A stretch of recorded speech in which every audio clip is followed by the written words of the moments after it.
Colleagues, I urge support today of the Senate Bill 611. I want to congratulate the efforts of Representatives Barnhart, our Revenue Chair, and Representative Vega Peterson for their efforts to help. We've been working on this for a long time. I want to emphasize a couple things. I think what Representative Barnhart said is a point well taken, that never let the perfection be the enemy of the good. This bill's not perfect because communications as a class of business is merging together. It's very complicated. This statute, and including communications from 1973, never imagined a world where an iPhone or anything like that could transfer megabytes of data instantaneously. So we are trying to do our best here, but I'd like to at least read you in part what data centers have meant to the county that I represent. I represent 5 counties. Crook County is where I live. We have the highest unemployment in the state. Prineville is the second poorest city in the state. And let me tell you what data centers have done. With just the Facebook data center, and this is quoting Mayor Betty Ropey, we have 150 full-time jobs at Facebook. 70% of those jobs are local to Crook County. The average salary, the wage there is $50,000. There's $1 million in average in annual payment to the city in power franchise fees. There's now almost up to $1.8 million in investment Facebook has made to our local schools and nonprofits.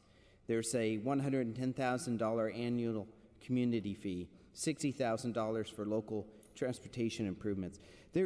Facebook has been an enormous benefit to Prineville. One of the things that came up, though, very clear, was status quo was not acceptable.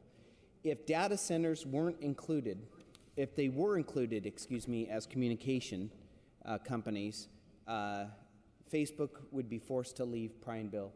I'm sure Google would leave the Dalles, Amazon and others would leave other areas. So we had to do something. This bill in Provision 8, Section 8, does not in any way intend to take away any of the enterprise zone exemptions that a data center might be eligible for. Enterprise zones are still valid. Enterprise zone agreements are still valid. But one thing is clear. All data centers after today will not be communication rendering, in essence, rendering a company to be a communication company because of centralized assessment. There has to be a legitimate alternative of business other than data centers. Also, Section 7 is clear that data centers and other communication companies, but specifically, I just want to talk about data centers now, use renewable energy a lot. For an example, in Crook County, there's going to be enormous amount of resources spent for renewable energy, not only electricity with solar power, but there'll probably be some bioenergy projects and even some supplement to the landfill type of produced energy. Section 7 of this bill is clear that projects which are designed to offset the consumption of power for data centers do not bring a company into a central assessment. There is language in Section 8 which seems to imply that it's only if it's on site, but Section 7 is controlling. I certainly hope that any court which might listen to this later knows that the legislative intent of this body is to encourage the use of renewable energy, to encourage data centers to offset their energy by solar power, wind power, and the like.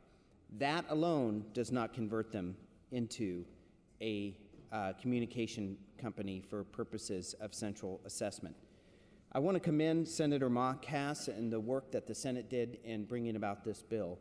Colleagues, often we talk about what we can do for rural Oregon.